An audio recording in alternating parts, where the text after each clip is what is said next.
Every time I see the Girl Scouts selling cookies, I have to get the Samoa cookies. It's the best one. They also have the Caramel Delights. I don't know why they even changed the name. They should have just kept it to the original because it's pressure.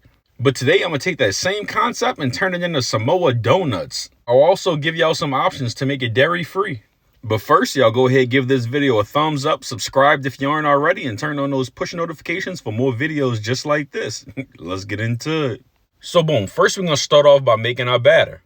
And the recipe we'll make in a day will be enough to make 12 mini donuts. So for that, we'll need a cup of all-purpose flour. And for the most accurate measurement when dealing with flour, you want to spoon the flour into your measuring cup and then take the back of a butter knife or a regular knife and then just slide it off and you'll have exactly 1 cup.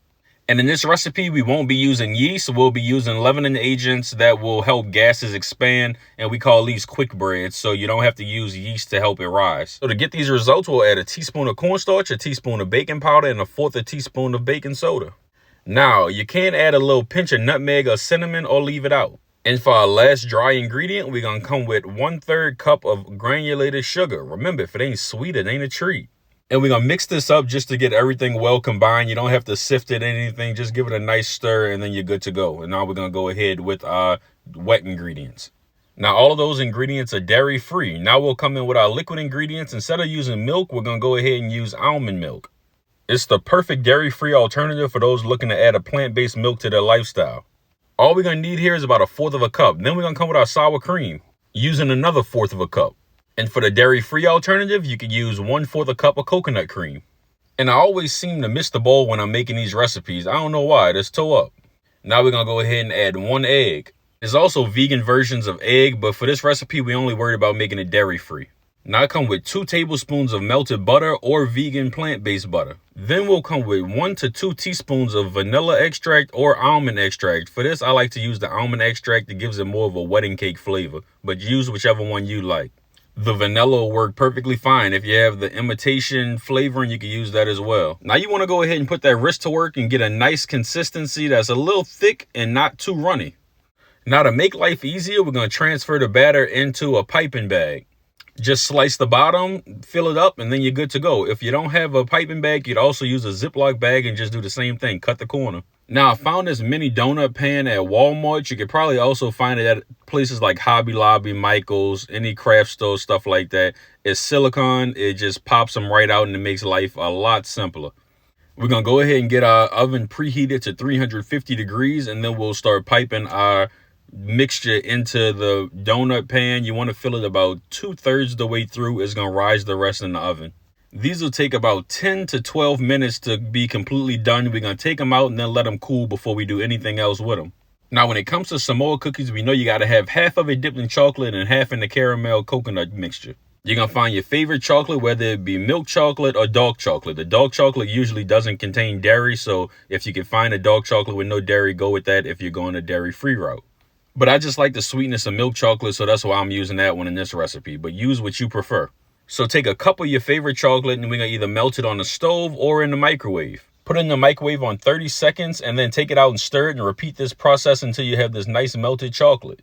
Now you want to take your melted chocolate and add it to a bigger bowl just so it's easier for us to dip our donuts in.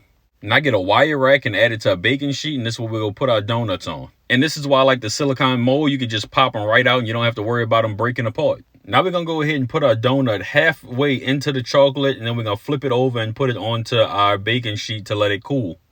And if you're really a chocolate lover, you can just dip the whole thing in there and you'll be done from there. But for now, we'll stick to the tradition and add our caramel sauce.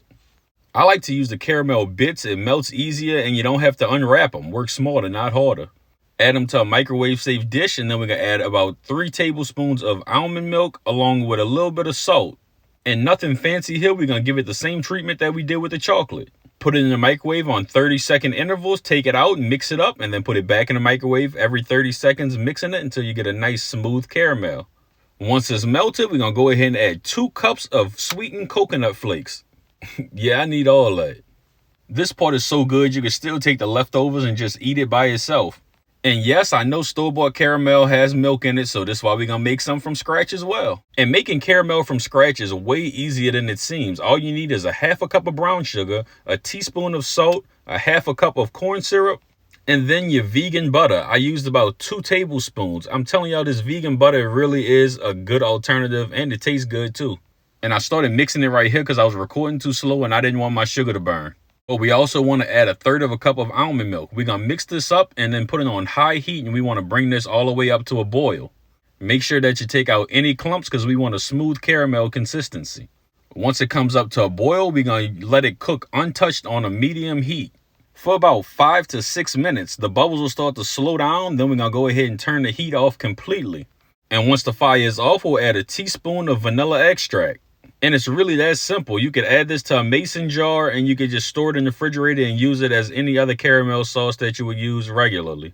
And now, of course, it's dairy free. And just look at that. Yes, Lord. Everything tastes better homemade, I promise you. And just like the caramel that we melted in the microwave, we're going to go ahead and add 2 cups of the coconut flakes. Mix it up and it'll start to slightly thicken at this point. If it gets too thick at any point, you could just turn the heat back on low and just let it melt back down. Now at this point, our chocolate should have been hardened all the way onto our donuts. If not, throw them in the refrigerator to speed up the process. Now flip all your donuts over on the other side, and then we're going to come with as much of that coconut caramel sauce as the Lord allows. It might be kind of hot, so be careful not to burn yourself. Throw them in the refrigerator to let them firm up, and look at that. Yes, Lord. And of course, just like the regular traditional Samoa cookies, we got to take the rest of our chocolate sauce and drizzle it right on top. This is a classic finish. You got to have it. Once they've cooled, you can store these in the refrigerator for a couple of days, but I promise you, they won't even last that long. The kids will love them, adults will love them, everybody will love them. Again, if you like this video, make sure that you subscribe, like, turn on those push notifications, and just like my name, you're all done.